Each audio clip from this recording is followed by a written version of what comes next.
When it comes to talking about success, people have a lot of things to say and they end up saying just one thing: oh, the person succeeded.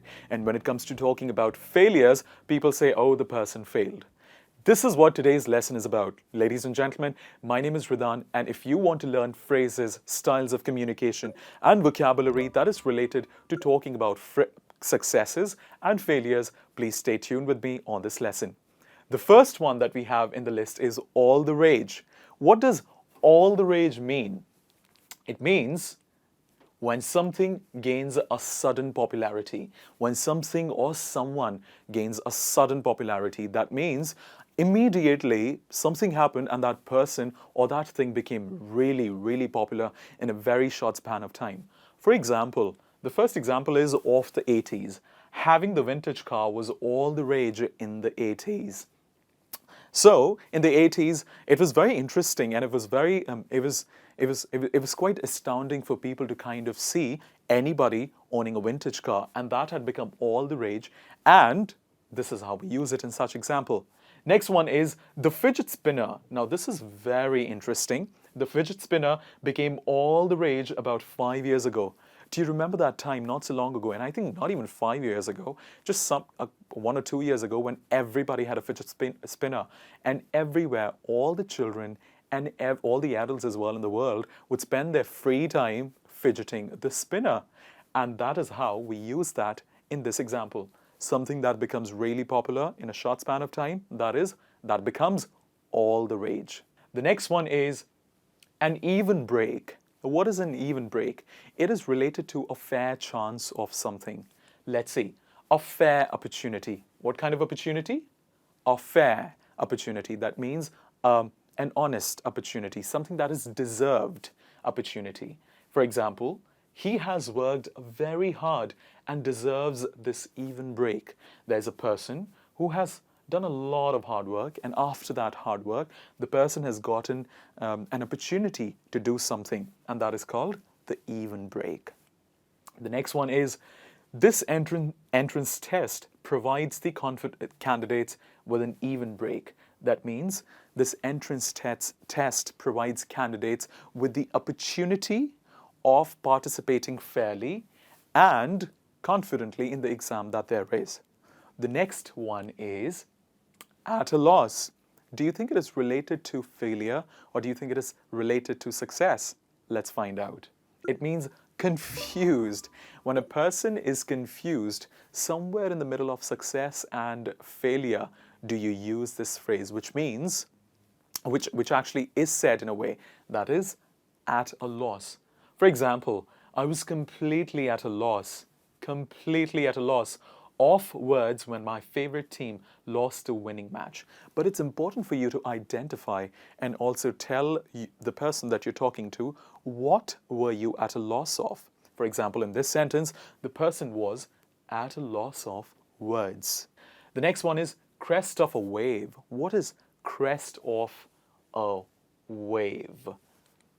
Let's have a look at it. It means to do something very successfully. For example, this brand is at the crest of a wave these days for its reliable quality. Let's say there's a brand of skincare product, and that brand is at the crest of a wave because it is really suitable for all skin types, and people are enjoying it and they're buying it time and again. Romp in or home. Now, romp is a word that can actually be used with in or with a home, and the meaning remains the same. But what is the meaning? It means to win easily. Anything that you participate or do and that becomes success, which is what the lesson is about, that's when you can use the word romp in or romp home.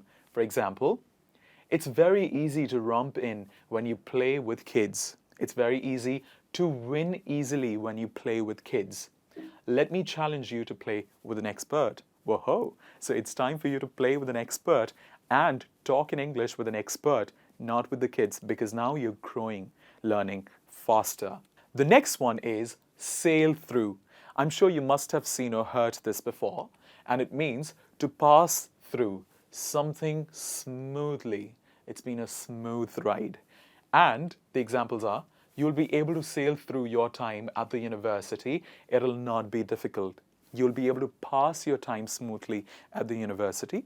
It's not going to be difficult. Next one is win by a neck. What is win by a neck? It means to win anything or any competition with a margin. That means it was a tiny possibility that you could win or lose, and you ended up winning. You ended up winning. For example, we only won by a neck, but at least we got the conviction we were looking for. Got the conviction what we were looking for. The past of win here is won, and that is how we are using it in the past tense. Make sure you use it in the same pattern as well. The next one is, it was an exciting match. The country just won by a neck. That means the country just won by a very, very minute margin. It was interesting because any team could have won, and it happened so that the country that you were hoping for actually won. The next one is you wish. And as you can see here, I've mentioned that it's a sarcastic way of responding to what the other person has said. For example, if somebody says, I'm going to be famous one day, you end up saying, you wish, with a huh in it. It means to tell someone what they want will not happen indirectly. For example, somebody is telling you, or you tell somebody that you want to do something in future, and that person responds with, you wish. It actually means that that person is presuming that whatever you're wishing will not happen. The next example is sink or swim. Not example, next phrase. Sink or swim means either to fail or succeed by your own efforts. That means you have put yourself in a situation where there are two options that are available. The first option is you can succeed, or the second option is you can fail. It is totally up to you. No external circumstances can help you to reach to your desired goal. For example, this decision of yours has put you in such a situation where you can either sink or swim. That means it's totally up to you as to what exactly you want to do. Nobody else can help you to make inroads into. For this phrase, we actually need two parties. Let's see what it means. To make some progress towards achieving something difficult. That means there's something really difficult, such as climbing up a mountain, and what you're doing, you're making some progress towards achieving that goal. For example, we haven't or have, let's take both the positive and the negative, we haven't or have made much of inroads with the success of work. That means there's a work that person is in the middle of doing, and the person can either say, we haven't made much of an inroads into the success of the work, or we have made much of an inroad. In that case, we don't have to use much of. You can say, we have made inroads into the success of work. That means you have made progress into achieving that work. The next example is, the two managers managed to make inroads into finalizing the deal with the client. The managers had to visit a place and they had to finalize and lock a deal. And they worked together and they were able to make inroads with the deal. That means they were able to make progress with the deal and were successful at it. Another very interesting phrase when it comes to talking about success. This was all about all the phrases that are related to success and failure.